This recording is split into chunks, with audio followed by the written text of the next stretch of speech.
परमेश्वरी या संज्ञेला पात्र ठरणाऱ्या माझ्या दयेच्या देवा विश्व शंभू महादेवा तुझ्या पूजाने पवित्र चरणी नतमस्तक झाल्याशिवाय या काशी नदीचा राज दरबार केव्हाही सुरुवात केली नाही म्हणून तुझ्या पूजाने पवित्र चरणी काशी नदीचा राज करता राजा सौदागर याचा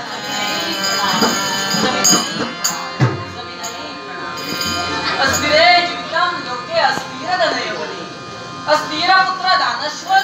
धर्म कीर्ती स्वयं स्थिर माणसाचा जन्म शाश्वत आहे पुत्र आणि कन्या ही सुद्धा शाश्वत आहे माणसाने मिळवलेलं धन माणसाजवळ असणारी संपूर्ण संपत्ती ही सुद्धा शाश्वत आहे मग या विश्वाच्या पाठीवर शाश्वत नाही का तर माणसाने आचरणात आणलेला धर्म आणि संपादन केलेली कीर्ती होय अगदी त्याच कीर्तीच्या उच्चतम शिखरावर अगदी मानानं विराजमान होण्यासाठी सत्यम शिवम सुंदरम या तीन देवतेला वंदन करून लेखणी अंकुशली लगाम ही राजघणाची तीन सूत्र स्वतःच्या हाती जकडबंद करून या काशी नगरीतील माय माऊली जनतारूपी जनार्दनांना न्यायदान देण्याचं कार्य आज नितीतोवर आमच्या कर्मी घडलं गेलं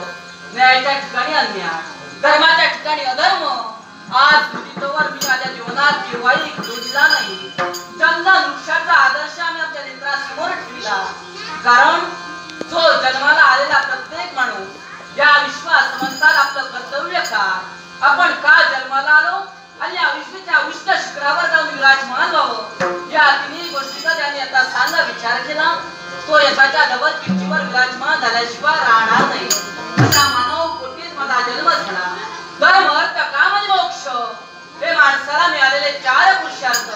याचा सांग आमच्या जीवनात आम्ही अंगीकृत केले 12 वर्षाचा काल बुवा श्रमी घालविला सर्व वेद कलात प्रावीण्य मिळविलं आणि पुनश्च येणं केलं त्या काशीच्या भूमी कारण ज्याला स्वधर्म कळला तो जिंकला आणि ज्याला स्वधर्म कळला नाही तो हरला तो आमचा स्वधर्म म्हणते जनतेच्या हितार्थ जनतेच्या सुखार्थ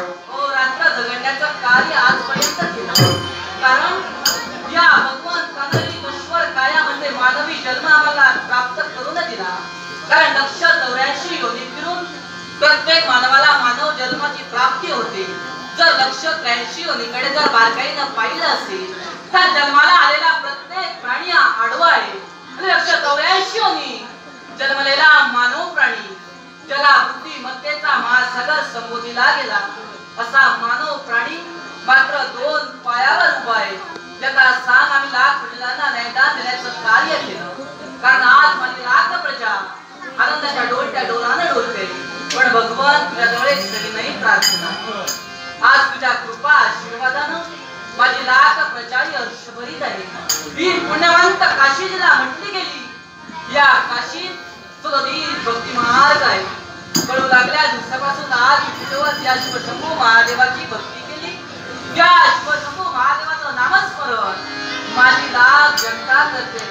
त्याच्या मुखावाटे वागेश्वरी येते ओम नमः शिवाय ओम नमः शिवाय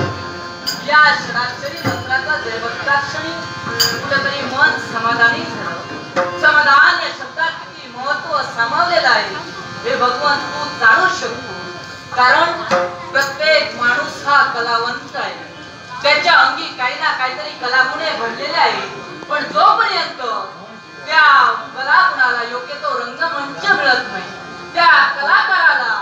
योग्य ती संधी मिळत नाही तोपर्यंत त्या कलाकाराला किंमत नसते म्हणूनच परमेश्वराची भक्ती करा शिवाय मोक्ष नाही योलोकी सुख आणि परलोकी सैष्य पदाची प्राप्ती केव्हाही नाही म्हणूनच तो लागल्या दिवसापासून आज येतो शिवशंभू महादेवाची बदली केली. भगवान तुझ्या चरणी एक सविनयी प्रार्थना. हा पुण्य संचय करण्याचं कार्य जे आपल्या हाती घेतलं तो भक्ती तुल्य वातावरण आणि ते पुण्य संचय या काशी सदोदित राहू दे, सदोदित राहू दे, सदोदित राहू दे.